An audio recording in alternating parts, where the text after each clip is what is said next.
Hi. திறந்த பல்கலைக்கழகத்தினுடைய சட்டமானி பட்டப்படிப்புக்கான நுழைவு பரீட்சைக்கான திறந்த போட்டி பரீட்சையில் இன்றைய காணொலி மூலமாக ஒரு ஐக்கிய வினாவை தெளிவுபடுத்தலாம் என்று நினைக்கின்றேன்.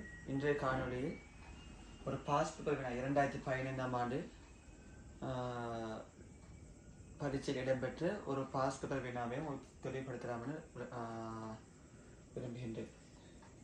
முதற்கட்டமாக எமது வகுப்பில் இணைந்து கொள்ள விரும்பும் மாணவர்கள் இங்கு குறிப்பிடப்பட்டுள்ள தொலைபேசி இலக்கத்தினுடன் தொடர்பு கொள்வதன் மூலமாக எமது வகுப்பில் இணைந்து கொள்ள முடியும். 4 பாடங்களும் ஒரே இடத்தில் நடைபெறுகின்றது. ஆகவே எக்ஸாம் February 9 எக்ஸாம் நடைபெறும் வரை தொடர்ச்சியாக தொடர் வழிகாட்டல் வகுப்பு நடைபெறும். அதே போன்று பரீட்சைகளும் நடத்தப்படும். உடனுக்குடன் உங்களோட சந்தேகங்களும் தெளிவுபடுத்தப்படும். ஒவ்வொரு மாணவர் மீதும் தனிப்பட்ட கவனங்கள் எம்மால் எடுத்துக்கொள்ளப்படும். எனவே விரும்புகின்ற மாணவர்கள் இங்கு குறிப்பிடப்பட்ட தொலைபேசி இலக்கத்தினால் தொடர்பு கொள்ளும் மூலமாக எமது வகுப்பில் இணைந்து கொள்ள முடியும். இப்போ வினாவுக்கு செல்வோம். இது 2015ஆம் ஆண்டு லோ என்ட்ரன்ஸ் எக்ஸாம் பேப்பரில் வந்து ஒரு பாஸ் பேப்பர் வினா உண்டு. 3 மாம்பழங்களையும் 5 கொய்யா பழங்களையும் 4 விளாம்பழங்களையும் வாங்குவதற்கு செலவாகக்கூடிய மொத்த பணம் 590 ரூபாய்.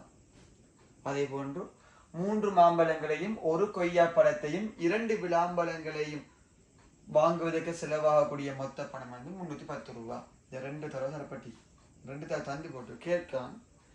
2 மாம்பழங்களையும் 2 கொய்யாவையும் 2 விளாம்பழங்களையும் வாங்குவதற்கு எவ்வளவு பணம் செலவாகும் என்றால் கேள்வி.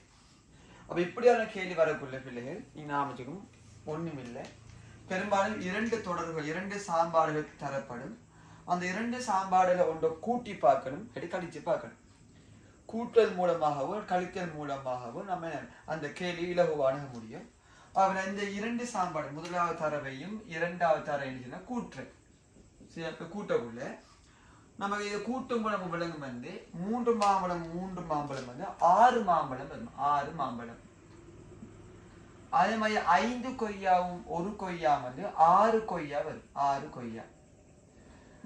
4 விளாம்பழமும் 2 விளாம்பழமும் சேர்ந்து 6 விளாம்பழம் வரும். எல்லாமே ஒரே நம்பர் வரும். அதாவது 6 மாம்பழம் 6 கொய்யா 6 விளாம்பழம். செலவாகக்கூடிய மொத்த பணத்தை நாங்கள் கூட்டும் பொழுதோ உங்களுக்கு 900 ரூபாய் ஆச்சு வரும். 0 9 10 0 1 6 9 900. அப்ப நமக்கு விலங்கு வந்து 6 மாம்பழம் 6 கொய்யாப்பழம் 6 விளாம்பழம் இதை வாங்குவதற்கு 900 காசு தேவைப்படுதுண்டா. கேட்கப்பட்ட கேள்வி என்ன? எல்லாம் 2 ரூபா. அப்ப இதை நம்ம 2 அளவு வகுக்கணும். 2 அளவு வகுத்து செய்ய 2 அளவு வகுத்தோம்னா சாரி 3 அளவு வகுத்தோம்னா 3 அளவு வகுத்தோம்னா 6 மாம்பழத்தை 3 அளவு வகுக்கும் போது 2 மாம்பழம், 6 கொய்யாவை 3 அளவு வகுக்கும் போது 2 கொய்யா, 6 விளாம்பழத்தை 3 அளவு வகுக்கும் போது 2 விளாம்பழம். அதே போன்று வந்த மொத்த செலவையும் நம்ம 3 அளவு வகுக்கும் பொழுது 900 ரூபாயை நம்ம 3 அளவு வகுத்தோம்னா 300 ரூபாய் அங்கு விடையாக பெறப்படும். ஆகவே 2 மாம்பழங்கள் 2 கொய்யாப்பழங்கள் 2 விளாம்பழங்களை வாங்குவதற்கு செலவாகக்கூடிய மொத்த பணம் வந்து ரூபாய் 300 ரூபாய் இருக்கும். ஆகவே இந்த காணொலி பிடித்திருந்தால் லைக் பண்ணுங்க, ஷேர் பண்ணுங்க, உங்கள் கருத்துக்களை தெரிவித்துக் கொள்ளுங்க. கற்பவனாக கற்றுக் கொடுப்பவனாக கற்பவனுக்கு உதவி செய்பவனாக நான் ஜிந்தா முஃபாஸ்.